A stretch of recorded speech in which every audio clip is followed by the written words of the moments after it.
Good morning, good evening, good afternoon. Welcome back to another episode of A Safe Space for Men.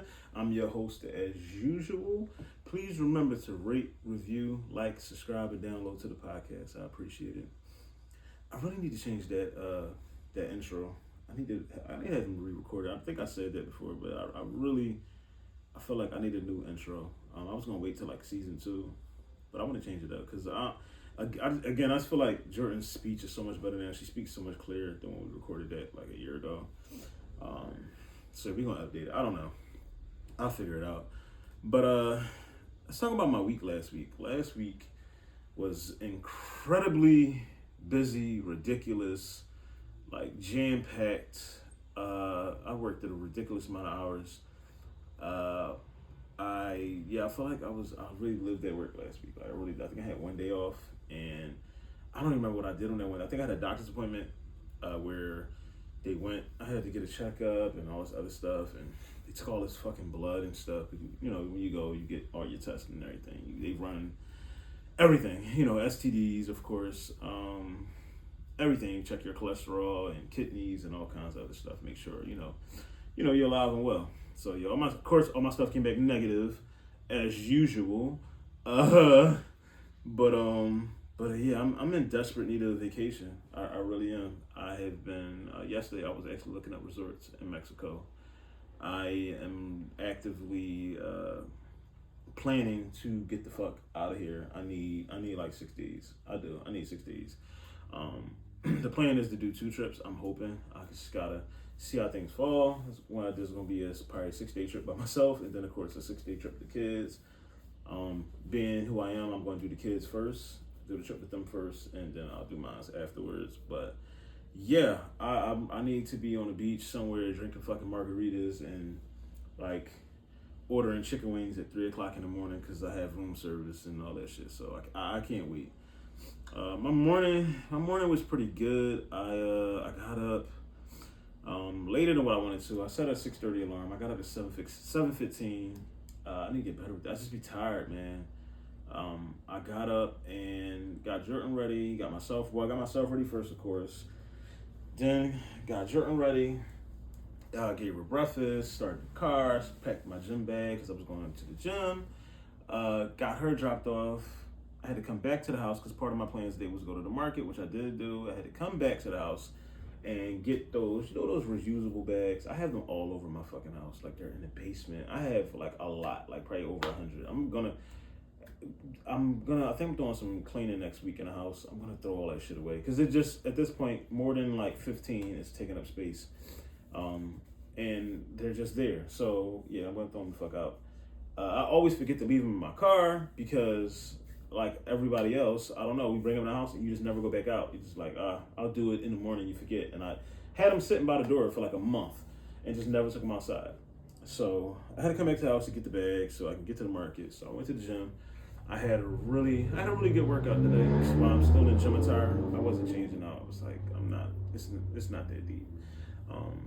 And it's pretty warm in here, so I didn't want to change out. I don't feel like taking a shower and doing all that stuff just to record. I look clean. So today I want to talk about the power of saying no. The importance of saying no. The importance of being selfish with your time, your money, your energy, your space. All these things, ultimately, they tie into your mental health, man. I think all of this shit, someone taking something from you and not returning it, or taking your time from you, which you can't get back, ultimately it fucks with you mentally, you know what I mean? Especially people that in some way, shape, or form are actually using you when it comes to these things.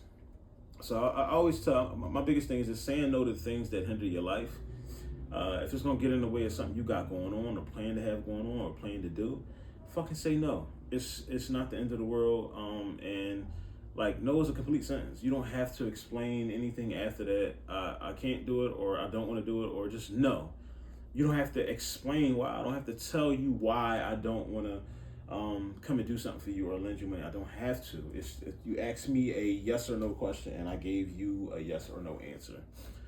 Number one on the list I have is your time. Do not give people time. Do not give your time to people that would not do it for you. And what does that mean? An example could be helping someone move, and then, or prepare for their events, and then when it comes time for you to have an event or for you to fucking move, they're nowhere to be found. I've experienced it. I I held an event. I did some events last year. And like the people that should have been helping with certain events just didn't help. The people I asked to help couldn't help. You know what I mean? And it was like, okay. And I'm just waiting for these motherfuckers to ask me to do something. I'm gonna be like, no, because no, I'm not fucking doing it. When it comes to moving, I've had plenty of times where I moved. Not recently. Recently, people actually been helping me move, which is dope. But I haven't had to move in 4 years. I've been here for 4 years. So before that, when I moved, my friends came. My brother, Connie, Mary, they came out and they helped me move, which is dope. That's great. You know, good friends, great people. But I remember being like out West Philly and being like when I was up in Frankfurt, and I lived on 7th Street. Like I asked, hey, yo, I'm moving. Can you guys come help me? I've asked people that, like, literally I probably did something for the day before, or or helped them move a couple months before that, and it was just like, oh no, I can't because something, because my car, because my kid, because whatever's going on, and it be bullshit. You just don't want to do it. You don't feel like getting up. You don't feel like getting up to help, and that's cool. I need to be more like that. I'm going to start being more like that. I noticed that when the roles are reversed, some people, not all, some people are just nowhere to be found, man. And you have to now what I do is I just I log that shit in my fucking head and oh, okay, you cool. You didn't fucking help me. No problem. Don't fucking ask me for shit. Seriously. Number 2 on my list, which is a big one, people that want to borrow money, man. Everyone always wants to borrow money. It's like all the time, and it's always the same people. It's always the same people. A lot of times you gotta go through hell to get your money back. Why do I have to jump through hoops to get something that you owe me? Why I gotta remind you that you owe me something? Why is the onus on me? Because you had no problem coming to me and getting something from me, asking me for a favor, or asking me to give you some money or loan you, whatever, however you want to do it. It's fucking insane, man. And then they catch attitudes like you did something wrong. Like, hey, yo, bro, you got the money that I lent you, And I mean, we're not talking about no $10. We're talking money. And I feel like it really disturbs me that when people that really I'll throw a number out there. Hey, Ron, can I borrow $500 or $300 or $150, whatever it is? And if I say yes or I'm willing to help them out, that it'd be weeks go past. I'm gonna pay back to you on Monday. It's 7 Mondays later, and it'd be yo, the money I lent you, what's going on? And oh damn, my bad. Damn, bro, you acting I'm acting like what? No, all right. So now that's the last time I'm lending you money. But also, I'm acting like you owe me some money. I'm not acting. That's a real thing. You really owe me something. And how fucking dare you catch your attitude? What is wrong? What is wrong with you? And what I had to learn is you can't rescue everyone. You know what I mean? A lot of these people have bad habits. Sometimes you gotta let people drown so they can learn how to swim. It's similar to raising kids. Unfortunately, no offense, they fall. They have to fail in order to learn. They have to fall in order to learn. They have to. There's no way around it, man. And for people, my biggest thing is for people that do ask me for shit or ask for unreasonable shit, and it's motherfucker, I have kids. That's the first thing. That's the first thing I think about with anybody. When I ask anybody to do something for me, which is very seldom, I don't asking people to do things for me. I think about their situation because I'm a human being, I'm an adult, I'm a parent, I'm a kid, I'm a father. I understand certain situations. But some of these people just really need better financial habits, and how they gonna get them if you keep bailing them out? So yeah, start saying no. Start fucking saying no. And people gotta understand you're not a fucking bank. Why? I hate that people think just because you manage money well does not mean you have a lot of it. No, I prioritize my fucking bills and my children and the necessities over a fucking Louis belt, over Jordans, over flashy items. I don't care. I do not care about material. I will be in gym clothes every fucking day. I think when I went to the PodCon thing, I had on some jeans, some Jordans, and a t-shirt. I wasn't dressed. I threw some shit on to fucking get there because I was focused on the event. The event, I needed the information from the event. Like, I'm focused on that. I know why I'm here. I'm here to learn. And, you know, some people, other people are probably, when I was there, I saw like girls showing up like, and I think I saw a girl like in a fucking gown. And I was like, it's like, what is going, like, people know how to prioritize their priority. Prioritize your fucking priorities. I should put that on a t-shirt. And the way I got given money was from actually having a struggle. Like, seriously, I remember being dead fucking broke. I remember like working a job. And at the time, this time, I was paying child support to a kid that I wasn't seeing. I was fighting that in court. And I mean, it was an astronomical amount of child support. I think I was paying like $600 a month. So that shit was coming directly out my check. I wasn't making a lot of money. I had rent. I had fucking insurance. I had my other kids to take care of. I had to put food in my house. All that shit, gas in my car. And I mean, like, I was like down to every dollar. I knew where every dollar was going because money was that fucking tight. And yeah, like, it's just, from that, I just like, I don't ever want to feel like that again. So I got to do certain things and make sure, and obviously the child support was a big part of it at the time, but I had to do certain things to make sure that I'm not in a situation again, i.e., don't have any more fucking kids. But that's a different story. But yeah, just prioritize my money better. I mean, there was things that I wasn't doing right with my money. I was still, I was very young. I was still going out on the weekends and partying and, you know, whatever. You know, I think I was doing college at the time. So I was actively smoking weed, like, you know what I mean? Just doing dumb shit that I didn't have business doing because I had I had to understand what the priorities was. And once I did that, I was able to like get up out of that hole very fast, like very fast. I remember being at my lowest and nobody knew it, but I was still coming through like I had it, you know what I'm saying? And like, people wouldn't know that because I don't put that out there. At the time I didn't. I just didn't. Like, I don't like asking people for shit. But people will keep coming into the well runs drive. And again, it bugs me that people have the audacity to ask for the amounts they ask for. And I mean, like, astronomical amounts. I'm a single dad with kids, zero help for the kids that live with me. You know what I'm saying? Like, it's, how fucking dare you? Like, why would you even ask? Like, why would you even fix your mouth to be like, hey, can I borrow just ridiculous amount of money? You know what I mean? $20 is not that deep. 30, certain thing. At this point, I say no to everything. But like, we're not talking about $10 and shit like that. Like, no, we're talking about real fucking money that you need to pay back when you say you're gonna pay it back. And people genuinely just don't be wanting to pay the money back, or they can't pay the money back. They're like, a lot of times when I lend money out, I lend it out with the full expectation of not getting it back. You know what I mean? Like, that way I kind of like free myself of the anger and stress behind, like, motherfucker, you ain't gave me my fucking money. Nah, I don't expect for it to come back. But that motherfucker that owes me that large amount of money, I'm coming for my shit. Soon as I free up a weekend, I'm able to fly down there. Give me my motherfucking money.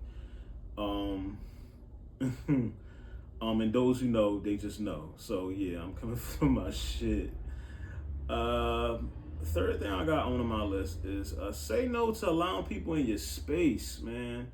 And again, what do I mean? Hey, Ron, can I come stay with you tonight? Hey, can I live with you? Hey, can I stay with you for a couple days, a couple weeks? The answer is always, for that, has always been no. I think the fuck not. You're not coming here. Funny story. I had a cousin. And again, I like to speak truth here and tell the fucking truth.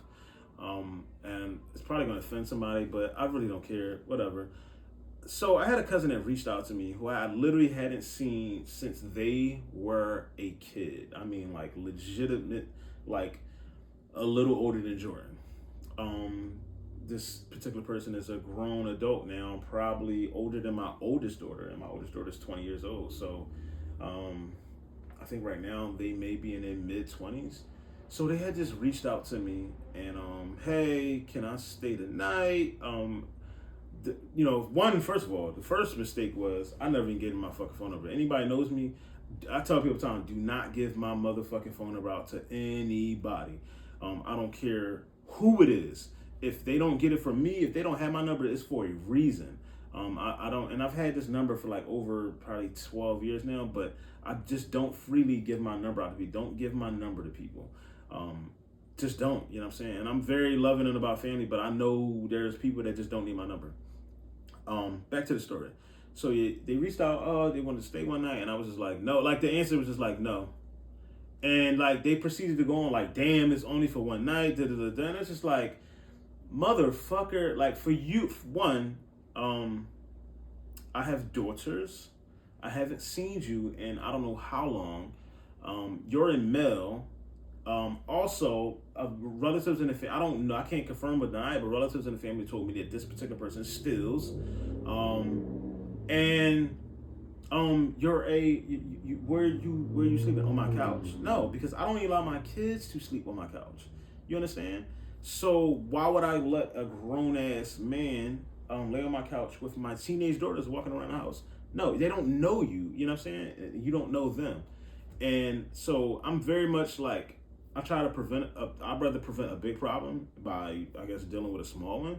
And it's just like, because if you come to my house and you steal from me, I'm going to put hands on you. And nobody's going to be able to stop me. Nobody's going to be able to stop me because, and you don't know nobody can beat me. So it's just, that's where my mind go. And it's just like, so prevent it. No, the answer is no, because I don't know anything about you. It's just, it's almost like having a stranger in your home. You know what I mean? And of course, typically, y'all know how people be. This motherfucker got mad at me, and again proceeded to like go back and forth with me. But again, this is my only interaction with this person since before they were a kid, and I haven't talked to that person literally since. Like, haven't heard from them. No, hey, how you doing? Hey, happy birthday, anything, like nothing. So you reached out to get something from me, and when I told you no, that was it. Like, you only saw me as you were just trying to benefit, like that, get something from me. And if I can't give it to you, you're not fucking with me, which makes me feel that much more. I don't feel bad about saying no. Like, no, fuck that. And like, it's this weird thing where I don't know. I think because again, like everybody knows, like I live in my grandma's house. I took it over. I remodeled. And like people have to understand, like, it's no longer our grandma's house. Like, this is my house now, and I need you to fully understand that this is where me and my kids. This is our home. And no, nobody just can't fucking come here and stay here. You're not doing it. We can fight. We can do whatever. It's not going to end well for you. And that's the one trait that I didn't get from my grandma.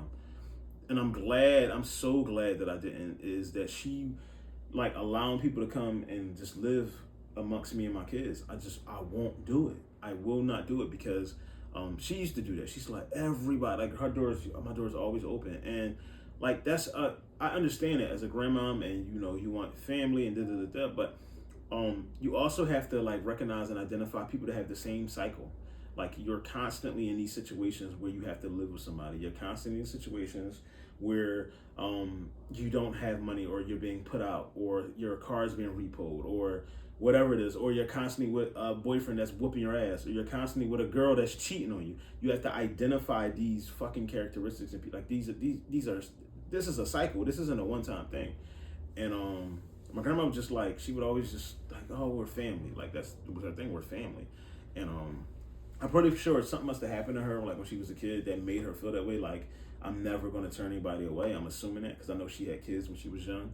I don't have that in me. I just don't. I remember that shit as a kid, and I fucking hated it. Like, I hated coming home, and then like, there's like all these people here, and it's like, what's going on? And it's like, I don't have the right to ask, but I kind of do because I live here, and this is my home as well. So I need to know if, like, on Saturday mornings, like now I can't come downstairs and watch cartoons because there's people living in our living room or whatever it is. I think I remember one time before, like, we had a cat, and of course it was my cat, but we had somebody living with us, and like they had left like a bottle sitting on the floor, and the cat, because it's a cat, smelled the milk and went and like chewed off the nipple and was drinking the milk, and they got mad at me like, your cat fucking drunk the milk out my baby's bottle. And it was just like, in my mind, it's like, why do we have to, because we didn't have that problem before. There was no bottles here before, so now we got to completely change how we live out. Like, now I got to put my cat away because you're here.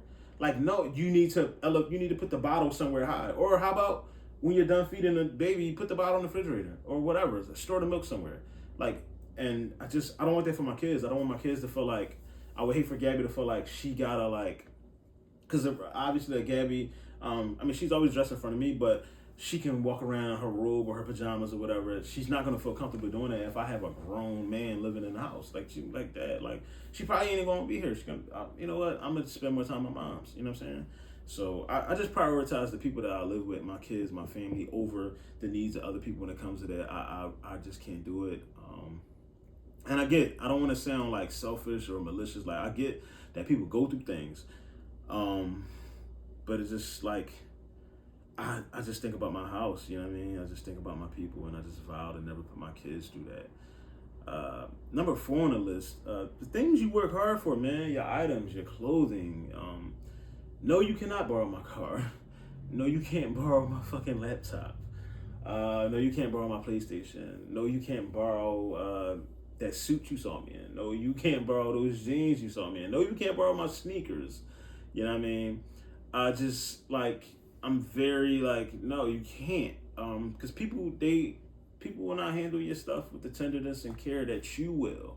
You know what I mean? I've noticed that. You know what I'm saying? And then I used to go through that a lot, like with Jordan's mom. I would like when we were like together and living together, she would like break something, or I would let her use something. I'd let her use like some headphones before, and I mean like 5 minutes into it, she broke the headphones, literally snapped them in half, and it was like, how the fuck did you do that?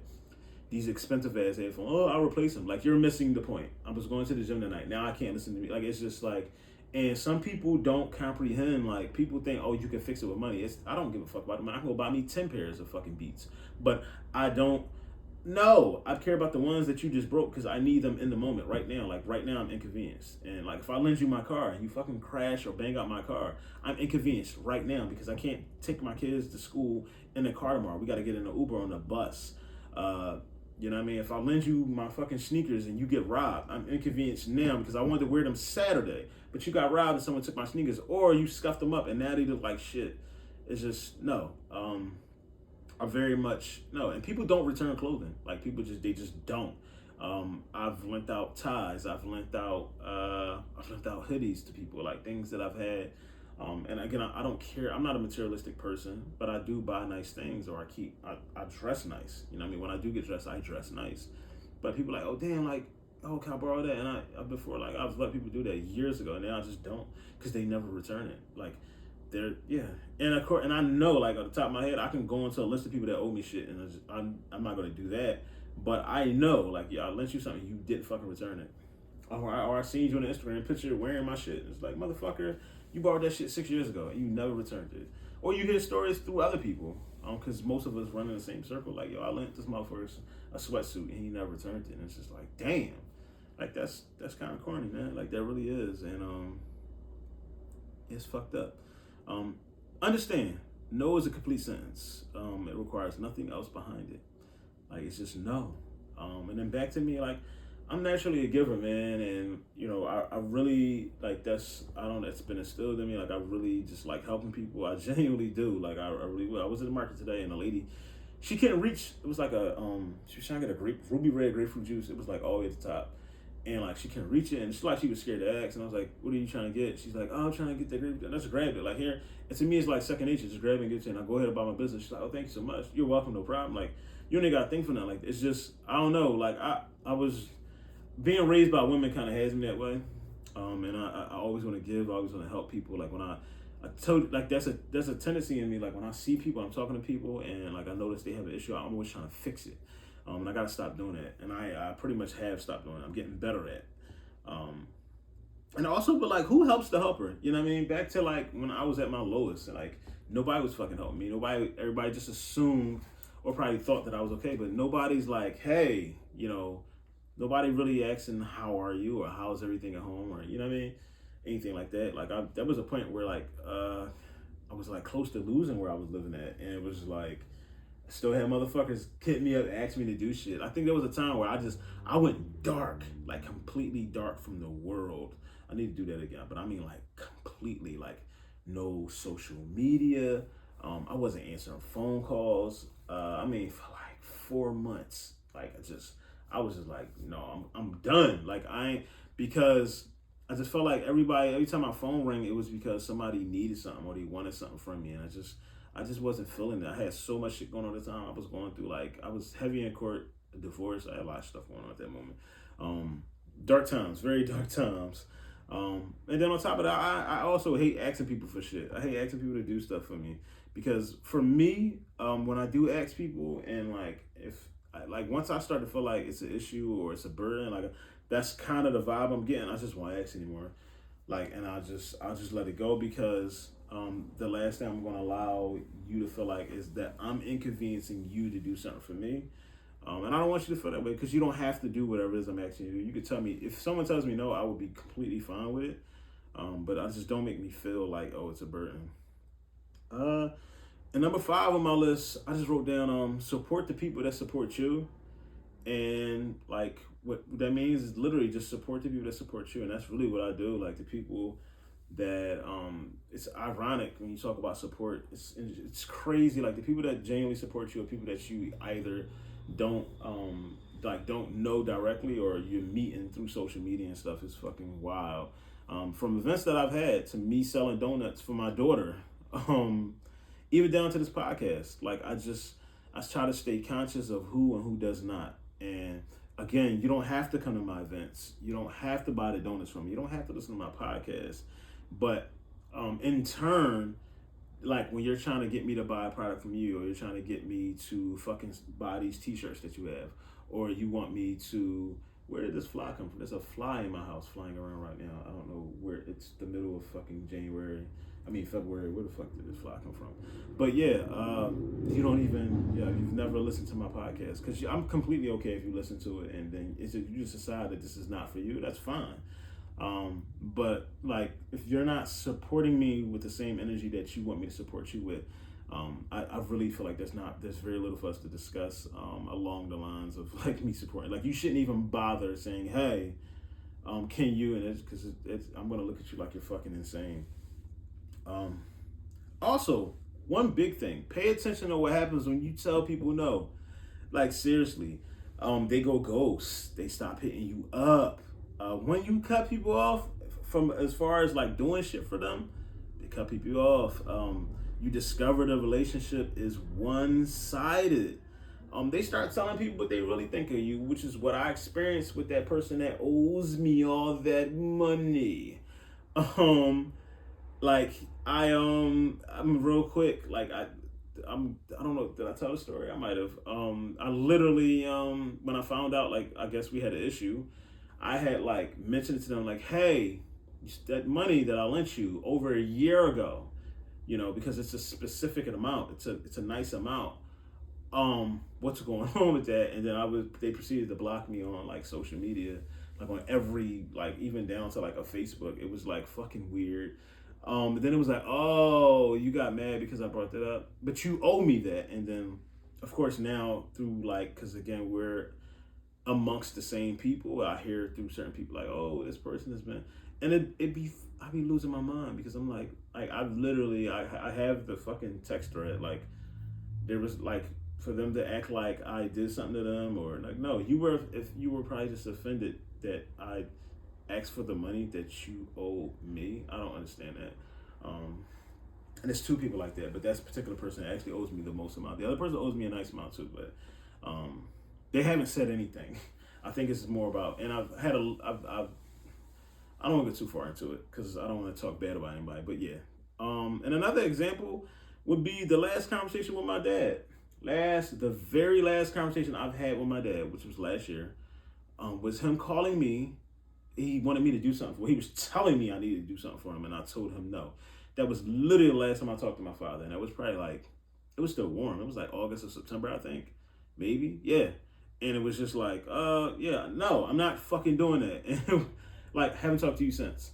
The minute I stopped doing something for you, it's like, oh, okay, but you forgot about these other 100 million things that I did. And now it's like, we're, I guess, in a weird space, or I'm in a great space. But again, when people realize that they can't, excuse me, I got a burp. When they realize they can't get the things from you, and you're like putting your foot down, you're saying no, like they're like, it's like, especially when, in my case, when you're always saying yes and you're always like jumping up to fucking rescue people and to do shit for people, I think it's like a shock, like, oh my God, like he said no, like it's, you know what I mean? It's kind of like I was always told, like, when you date a girl, and I experienced that before. When you date a girl and you always tell her yes and you do everything she asks, and then the minute you tell her no, she throws a tantrum. I've experienced that. Fellas with women, you have to, like, you gotta say no early on. Like, don't be fucking doing shit that you don't want to do. Period. But also in these little relationships, like, if you don't like going to her parents' house, don't go all the time. If you don't fucking like whatever, you don't like something that she cooks, tell her that. That way, when she makes you a fucking lasagna for the 10th time, or her little Alfredo, and that shit really is nasty, she won't make it again. Tell her the first time before she falls in love with you or really cares about you. Yeah, her feelings.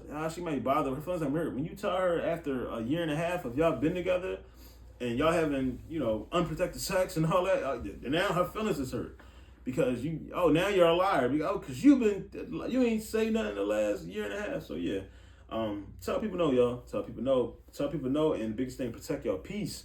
I just think that you have to, again, it in the long run, at least for me, it just ultimately comes down to me and again, mental health and like overextending yourself and being overly available to people that aren't available for you. You have to like take a stand and just stand on whatever the fuck it is that you're going up against, man. My message of today is I think I have two. Well, one, know who your tribe is and support your friends. Support your friends the way you support these celebrities that you will never the fuck know. I'm gonna say it again. Support your friends the same way that you support these celebrities that you will never fucking know. And I mean it. I stand on that. I noticed that a lot. Like, people will. It's crazy, man. People won't support you until you make it, and then when you make it, then it's like, nah. Support me when I wasn't. Support me when I was just this regular motherfucker in Philly. Support me when I was financing myself. I didn't have no backing. Support me when I had 500 followers. You know what I mean? Support me when I had 3 followers. Not when I get 1.5 million. Don't do that. I appreciate it, but it doesn't. At that point, it's like you knew me. You knew me when nobody knew me. So, yeah, support your people, man. That's why I'm really big on my friends. When my friends got like a product or my friends got something new going on, whatever, and I like it. Again, it could be anything. It could be lotion. It could be a book, it could be a podcast, it could be clothing, it could be they do nails, whatever it is. Obviously I'll get my nails done, but if I look and I see it, and if I know about nails, I'll show it to my kids. Do these nails look fine? And they said, yeah, then I'll repost it. Like, it's just because it doesn't take much time for me. Like, that's support in a way. I'm putting that shit out there for somebody else to see. And ultimately they'll come make a purchase to you. You know what I mean? I do that shit all the time. And it's no energy. And those same people, they support the hell out of me, and I love them and I thank them for that. I really appreciate it. Even this past week, a guy I went to middle school with back, oh gosh, I'm really showing my age now. We was in middle school from 96 to 2000. Moshe, yeah, I talked about him before in a episode. Like, I think I plugged him. He's a DJ, spin therapist, and he's doing some really outstanding work in the community with kids, and I actually reached out to have him on, so we're actually planning that. But yeah, I had just logged into Facebook, and he just wrote like a really nice message and tagged me in it online about the podcast and how it's therapeutic for him and it's opened his eyes to some things. And I was just really appreciative because he didn't have to do that, and it's crazy because obviously I probably haven't seen him since our 8th grade graduation, but of course through social media we're able to keep in contact with people, and I mean, he didn't have to do that, but it was dope of him to do that because it's just like he identifies like I have something that I'm trying to like get out there, and I wanted to reach certain people, and I'm thankful that it has resonated with him, and it's opened his eyes about stuff because we've had dialogue and we've talked about like fatherhood and stuff like on the side and offline. And he's a great fucking dad, a great fucking black dad. Great black dads do exist. That should go on a t-shirt too. Yeah, I just appreciate it, and it would, I don't know. I just think like that cost him nothing to do. You know what I'm saying? He didn't have to do it, but he just took a minute or two out of his day and he typed some shit up and he put it online, and a bunch of people saw it. And then I got some subscribers out of like people started like people that we went to middle school that didn't know I had a podcast. People that through him that I don't know, like because I can see it, they subscribe to the podcast, which is dope. And I appreciate that. So to him, thank you, man. I appreciate you. And of course, I'll talk to you soon. And we got to get you on here, man, because I just feel like the work he's doing in the community, the work he's doing with kids, it's really important. And it's just not talked about enough. Like we know about all the bad kids and stuff, but we don't talk about the people that are out here really investing their time and their energy into keeping the kids from becoming bad kids, from keeping these kids level, showing these kids there's a different way, showing that there's more to just bad. You gotta be a basketball player, you gotta sell drugs, you gotta be a rapper. He's a DJ. You know what I'm saying? Like nobody when he was coming up, nobody was. He's been in music forever. He's been I think like even back in middle school he was like talking about getting into music. And it just shows you a different route for people that look like us. So and then my plug. So my plug for today is Elevated Photo Booths. You can find her under that exact Elevated_photo booths on IG. They offer modern luxury photo booths. I used her for Gabby's Sweet 16 last year. Very professional. She was on time. She was very engaged with my guests. Her I forgot who she had with her, but they were just great. And I'm gonna use them again actually because I have to do Emma's 10th birthday party this year in October, so I'm gonna use her again for that. And then the following year I have Gabby's 18th, and I'll probably use her for that as well. But just find her, follow her. If you got an event coming up, go to her. She's outstanding. She also did my buddy Abden's baby shower. All those pictures are on my page. So yeah, go check her out and check the pictures out. You won't be disappointed. As per usual, thank y'all for listening. Thank y'all for watching. I really, truly appreciate y'all. Please remember to rate, review, like, subscribe to the podcast. And until next week, you guys take it easy. Peace.